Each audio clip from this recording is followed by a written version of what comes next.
اللہم صلی وسلم علی نبینا و حبیبنا محمد صلی اللہ علیہ وسلم۔ سوال یہ ہے کہ دو دانتا جانور ہی کرنا ضروری ہے، کیا کھیرا جانور جو ہے اس کی قربانی جائز ہے کہ نہیں ہے؟ تو رسول اللہ صلی اللہ علیہ وسلم نے صحیح مسلم کی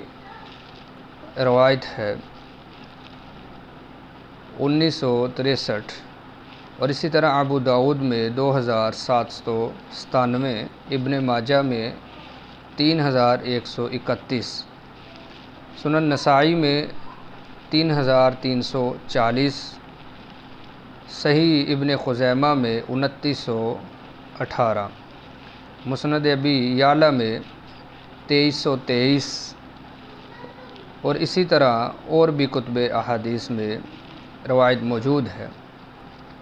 رسول اللہ صلی اللہ علیہ وسلم نے فرمایا کہ لا تذبحوا الا مسنہ الا ان یأسر علیکم فتذبحوا جزعۃ من الظان، کہ تم دو دانتے کے سوا ذبح نہ کرو، ہاں یہ کہ تم پر کوئی عسرت تنگی آ جائے، کوئی پریشانی ہو، کوئی ایسا معاملہ بن جائے، کوئی عذر بن جائے تو بھیڑ کا کھیرا ذبح کر لو۔ تو بعض لوگ دو دانتے کی جگہ، دوندے کی جگہ پر مطلقاً بھیڑ کا کھیرا کی قربانی کو بھی درست کہتے ہیں، اور اس کی دلیل کے طور پر یہ پیش کرتے ہیں کہ کلیب بیان کرتے ہیں کہ ہم سفر میں تھے کہ قربانی کا وقت آ گیا، ہم میں سے ہر کوئی 2 یا 3 کھیروں کے بدلے 2 دانتا خریدنے لگا۔ تو مزینہ قبیلے کے ایک آدمی نے ہمیں کہا، ہم رسول اللہ صلی اللہ علیہ وسلم کے ساتھ سفر میں تھے کہ یہ دن آ گیا، تو ہر شخص 2 یا 3 کھیروں کے بدلے 2 دانتا طلب کرنے لگا۔ تو رسول اللہ صلی اللہ علیہ وسلم نے فرمایا کہ کوئی شک نہیں ہے کہ کھیرا بھی اس کام پر پورا اترتا ہے جس کام پر 2 دانتا پورا اترتا ہے۔ لیکن یہی روایت جو ہے ابو داؤد، ابن ماجہ، طبرانی کبیر، مستدرک حاکم وغیرہ میں بھی بیان ہوئی ہے، اور اسے مزی نے بھی تہذیب الکمال میں مشاج بن مسعود کے ترجمہ میں سفیان ثوری، عاصم بن کلیب عزابیہ کی سند سے ذکر کیا ہے۔ اس میں ہے کہ ہم رسول اللہ صلی اللہ علیہ وسلم کے صحابہ میں سے ایک آدمی کے ساتھ تھے جسے مشاجے کہا جاتا تھا، وہ بنو سلیم میں سے تھا، بکریاں کم پڑ گئی تو اس نے ایک منادی کرنے والے کو حکم دیا۔ اس نے منادی کی کہ رسول اللہ صلی اللہ علیہ وسلم نے فرمایا کہ کھیرا اس کام کے لیے ٹھیک ہے جس کے لیے 2 دانتا کام کرتا ہے۔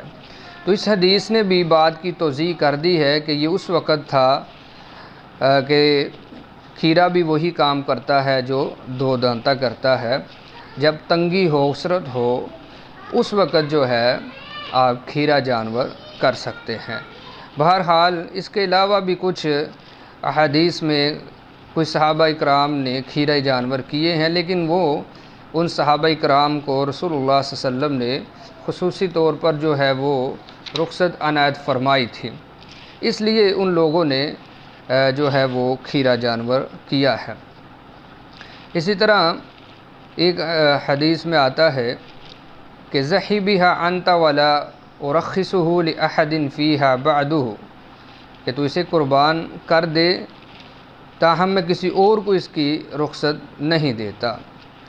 یہ بھی الفاظ اس بات پر دلالت ہیں کہ یہ عقبہ بن عامر کے ساتھ خاص حدیث ہے، یعنی ان کو رسول اللہ صلی اللہ علیہ وسلم نے اس بات کا اجازت نامہ دیا تھا کہ بس یہ تجھے رخصت ہے کہ تو کھیرا جانور کر لے۔ اسی طرح کسی اور کو بھی کہا ہے تو یہ اس کے لیے رخصت ہے۔ فتح الباری میں امام حجر عسقلانی رحمہ اللہ انہی احادیث کے بارے میں رقم طراز ہیں، بیان کرتے ہیں، لکھتے ہیں کہ یہ خاص تھا کچھ لوگوں کے لیے۔ تو وفی الحدیث ان الجزع من الماض لا یجزی وهو قول الجمہور، حافظ ابن حجر عسقلانی ابو بردہ کی حدیث کی شرح میں لکھتے ہیں اس حدیث میں اس بات کی دلیل ہے کہ بکری کا کھیرا قربانی کے لیے کفایت نہیں کرتا، بلکہ کون سا جانور کفایت کرتا ہے قربانی کے لیے؟ دو دانتہ جانور۔ ہاں، اگر کوئی تنگی ہو، کوئی مشکل آ رہی ہو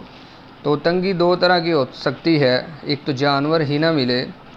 دو دانتہ جانور نہ ملے، یا پھر ملتا ہے تو بہت زیادہ مہنگا ملتا ہے، بساط سے باہر ہے، استطاعت سے باہر ہے، قوت خرید سے باہر ہے، تو پھر بھی جو ہے کھیرا جو ہے بھیڑ کی نسل سے وہ کیا جا سکتا ہے، وہ بھی کسی اور سے نہیں۔ تو لہٰذا رسول اللہ صلی اللہ علیہ وسلم کا یہ فرمان ہے کہ لا تذبح الا مسنہ، آپ صلی اللہ علیہ وسلم نے واضح کر دیا ہے، اور آگے فرمایا کہ ہاں اس وقت آپ کر سکتے ہیں مسنہ کے علاوہ کھیرا جانور کہ جب تمہیں کوئی تنگی ہو، کوئی مشکل ہو، کوئی عذر ہو، تو ہمیں کوشش کرنی چاہیے کہ کھیرا جانور نہ ہی تلاش کیا جائے بلکہ دو دانتہ جانور تلاش کیا جائے، یہ سنت کے زیادہ قریب ہے، اور انشاءاللہ یہی سنت ہے، اللہ اور اس کے رسول کی رضا اسی میں ہے جو ہم حاصل کرنا چاہتے ہیں، اللہ اسی کی توفیق عطا فرمائے۔